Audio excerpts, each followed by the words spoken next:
迎收听4月25号的迦南之声，我是世界牧师平安。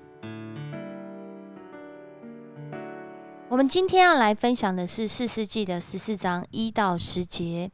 士师记14章1到10节，我们今天要来 RPG 的经文呢，在彼得后书的3章9节。这里这样说：主所应许的尚未成就，有人以为他是单言，其实不是单言，乃是宽容你们，不愿有一人沉沦，乃愿人人都悔改。上帝的心意是要人得着拯救，在拯救之前，一定有需要被救的原因。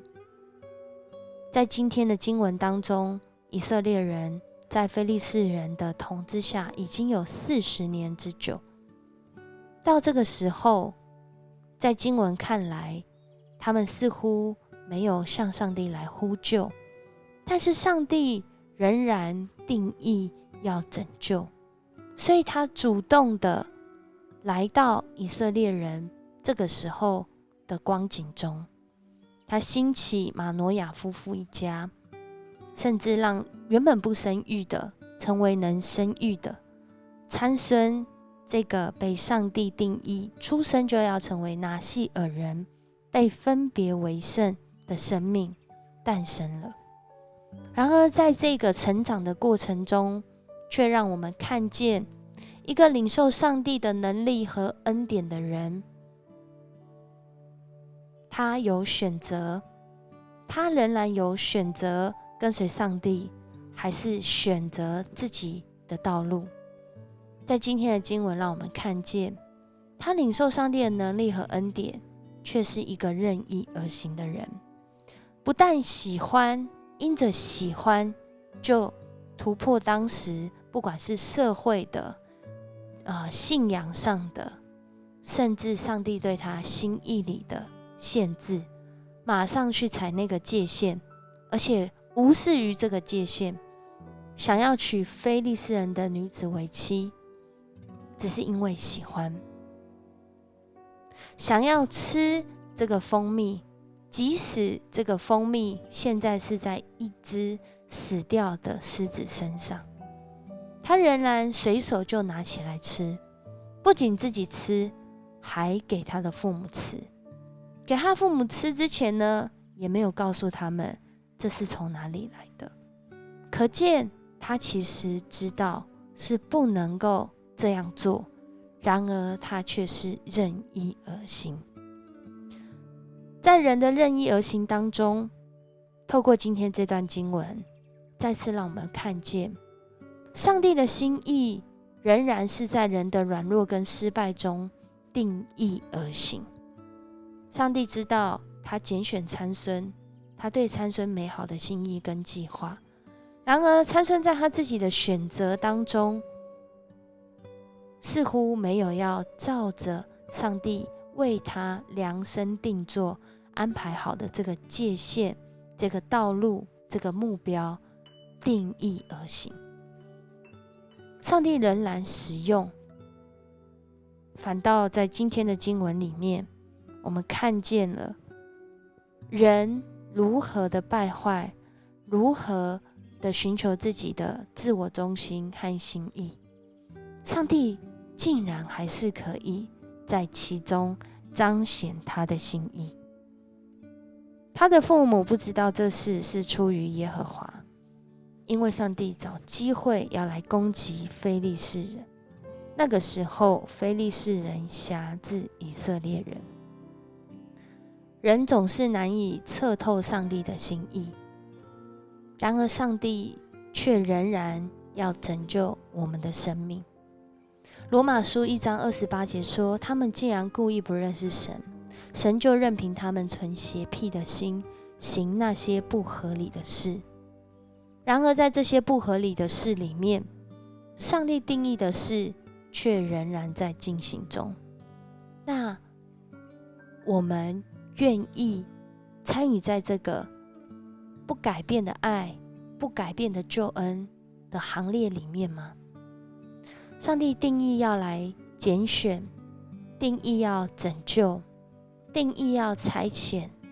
使我们这有限的生命能够因着寻求他的美意，我们在走这人生的道路上面是有定向，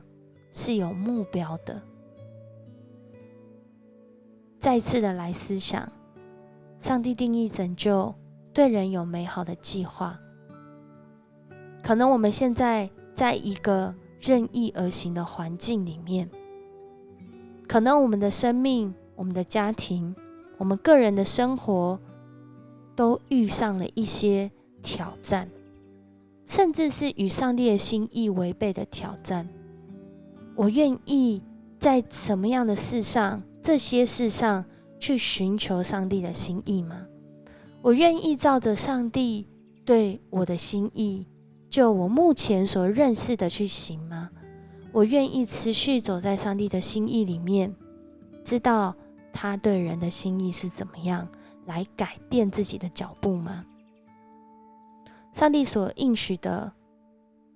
不是单言，是要让人有悔改的机会。看见参孙现在的生命，其实上帝也仍然给他悔改的机会，但我们愿意从任意而行到定义而行吗？求主帮助我们，我们一起来祷告。亲爱的主，我们来到你的面前，求主你将那个愿意的心充满在我们的生命当中，求主将你对我们的心意，用我们能够理解的方式充满在我们生命当中，好叫我们所活出来的生命不是一个任意而行，不是一个沉溺于软弱，不是一个悔而不改的生命，而是一步步的活出上帝你创造我们的心意跟计划。恳求主你帮助我们，特别在这样一个充满变化、挑战，甚至疫情笼罩的世代，恳求主你使我们有智慧，使我们有寻求你的心，使我们能够分辨什么是善良、纯全、可喜悦的旨意，好像我们天天被主的爱、被主的真理来充满，我们就能够活出从你来的信心，就能够在这个世上，在每一天的选择，还有我们所依靠中，去选择那上好的、永恒的，带来自己真实的满足和别人的祝福的。谢谢主，你与我们同在，持续带领我们，让我们的生命看见那定义而行的盼望，也让我们的生命不再任意而行，没有目标。谢谢你爱我们，谢谢你拯救我们，谢谢你主动参与在我们的生命当中。我们向你献上感谢，这样祷告奉主耶稣的名求，阿们。谢谢你收听今天的迦南之声，我是思谦牧师。愿上帝赐福你，有很清楚他对你的心意计划，让你的生命能够朝着神定义而行。我们明天见。